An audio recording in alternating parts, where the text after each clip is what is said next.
Good morning. Hello, hello, hello. I hope you've been enjoying the recent videos and posts on the channel. And I decided to take a moment and share some other experiences with Kundalini awakening that I have personally experienced. Let's see. Precognitive experiences, those can happen really anytime before you awaken Kundalini, but they do become more profound after you awaken Kundalini. So I will see something, and then life goes on, and then I'll see it again, and it actually manifests. So sometimes I'll look at the clock, and let's just say the clock says it's 12:30, and then I'll look at the clock again, and it's really only say 9:12. Totally different time, right? Well, generally what that is a sign to me is that at 12:30 there's probably something I need to be paying attention to. So that happens pretty frequently. It's a lot like deja vu. It's kind of like, I've been here before, or I've done this before, I've seen this before. And yes, you have. It's called precognitive awareness. So that definitely is enhanced with Kundalini. One of the other things that I was able to do early on, and I haven't tried it recently, I can probably still do it, I haven't tried it though, is if I look someone straight in the eyes and basically tell them, yes, you have this in the store today, then they will have it in the store today. And one of the other things is I had people continuously throughout this experience always trying to get me to manifest. The ego is trying to get me to manifest what it wants, right? Even if it isn't good. And I've talked about that before. It's like, oh my gosh. So I have to be really careful and pay attention when I'm talking with people on what I agree with. If they say, oh man, it is just, so hot in Gunnison in August, but I know for a fact that Gunnison is actually one of the coolest places in Colorado, and that normally it does not get, it almost rarely reaches 80, maybe 82 on a super hot August day, but then we have monsoons that come in and clear that away. But if I say, oh yeah, it's hot in August, then it will be hot in August. It will be hotter than normal in August. So the ego is always trying to actually just get their way, make things bad, and so I have to always be aware. I can't just sit kind of passively in a conversation with anyone. I had another person try to tell me that we were talking about installing a new washer and dryer into a house, and the one person said, oh, you have to be so careful with, the dryer because it produces so much lint. And I'm like, no, it doesn't. That's not my experience. Some fabrics will produce more lint than others, like heavy cottons, like your bath towels, but it still isn't a lot of lint. I don't have to clear out my lint filter for weeks at a time, and there's, next to nothing in it. But that person, for whatever reason, wanted excess lint to develop in the dryer machines. So passive conversations you have to be really, really careful of. And basically, if you agree to what they say, then it will manifest into everyone's life. And then everyone will have to contend with excessive lint in their dryers, which is just not accurate with our modern clothing. So, so I can actually command people to do things I want them to do. Let's see, what else? There's a lot of free stuff. There's a lot of free stuff along this experience, and it comes from the light. The light is an entity that can be good and it can be bad. What is it exactly? It's not God. It's not the light of God. It is another entity that I almost believe is like the shadow of God. So it has extraordinary power, but it can be really, really horrible. And it can also be really, really nice. So even after all these years, I never am really sure when they say, you know, oh, the light, I usually leave because I'm not willing to deal with its bipolar emotional instability. Is it going to be nice today or is it going to be mean? So I just go away and then I don't have to deal with whatever it's going to be. But there's a lot of free stuff. So in my community, people just leave things out by the street that are free. And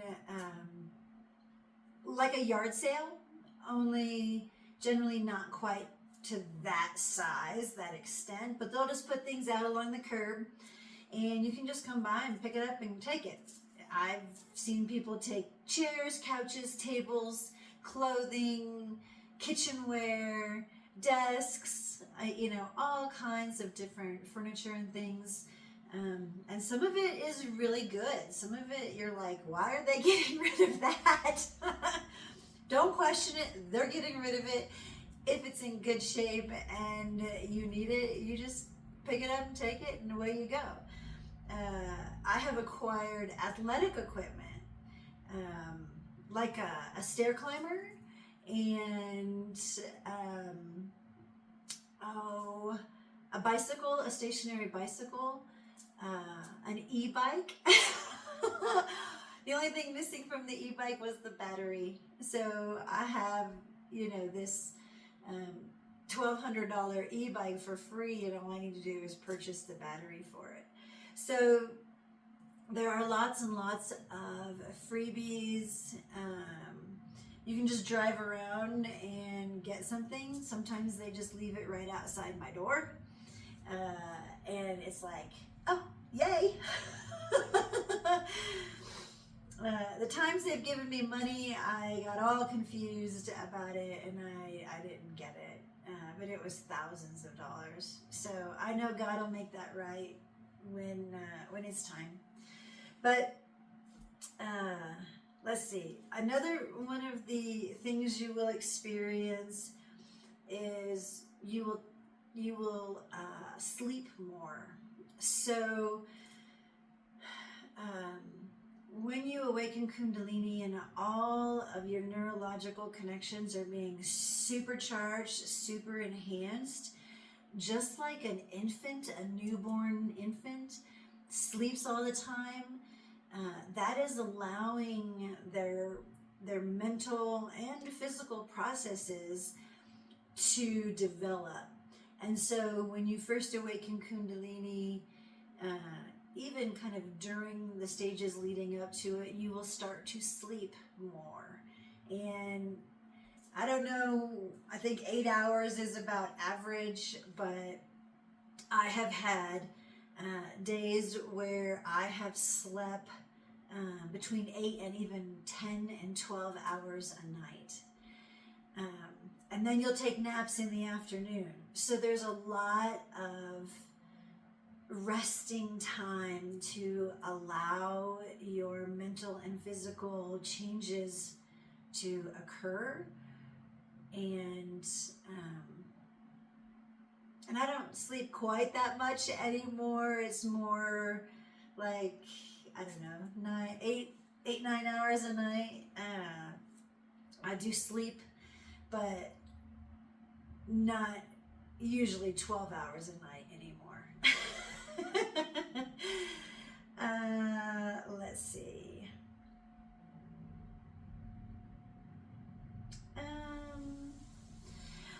Your inhibitions will dissolve. Your inhibitions will go away.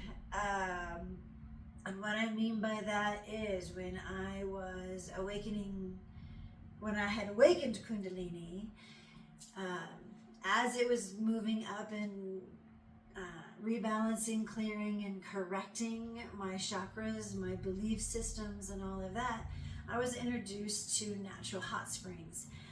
And they are extraordinarily healing for your entire mind, body, and spirit system, due to the hot water and the chemicals in the water. The natural chemicals of the earth are also the chemicals that are in our body.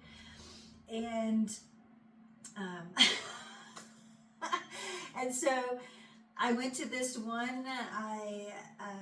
I had my bathing suit ready, and when I got there, it was a natural option. And so I said, well, what the hey, I don't want tan lines. So I just stripped off my bikini, and I pretty much have rarely ever put on a bathing suit again. I choose the hot springs that allow you to be natural, and it is so liberating. You have no idea. You have no idea how liberating it is to just strip off your clothes, get in that water.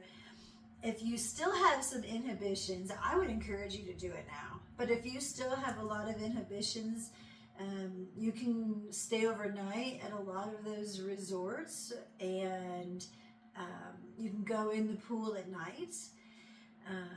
You can still wear a bathing suit. There's nothing wrong with that, but Kundalini is very liberating to you personally. And so there's nothing wrong with being naked.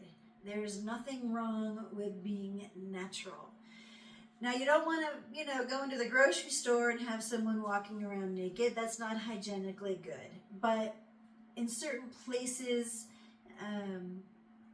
in your backyard, if you don't have neighbors, at these certain resorts that allow you to walk around natural, I would definitely encourage it.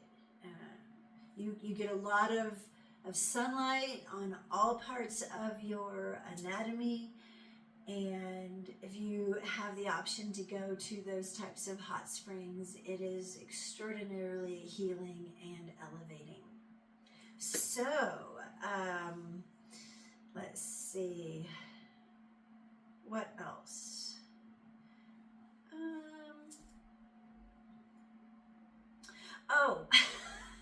Synchronicities begin probably in your regular life, but when you awaken Kundalini and you are on your path, it is like boom, boom, boom, boom, boom. Synchronicities, your life events, things you want just fall right into place, and it almost feels like magic. But it isn't. It's just you are aligned with your purpose. You are moving in the correct direction. And so doors just open for you left and right. I didn't want to live in this one house. I needed an apartment, and boom, the apartment came. It may take a week, it may take a couple of weeks, maybe even a month, but pretty much the synchronicities start to fall into place everywhere in your life, with relationships and money and everything. So that is something else to be aware of when you awaken Kundalini. And when your pineal gland, when your third eye, in its normal state, I believe as a human, it is slightly calcified. And is that due to some of our foods? Probably. But when you awaken Kundalini and that third eye is blasted open, that calcification dissolves. And there is an oil that is secreted throughout the brain that enhances your neurological system. When it does that, your entire neurological system, when it does that, the pineal gland becomes extraordinarily sensitive, especially to light.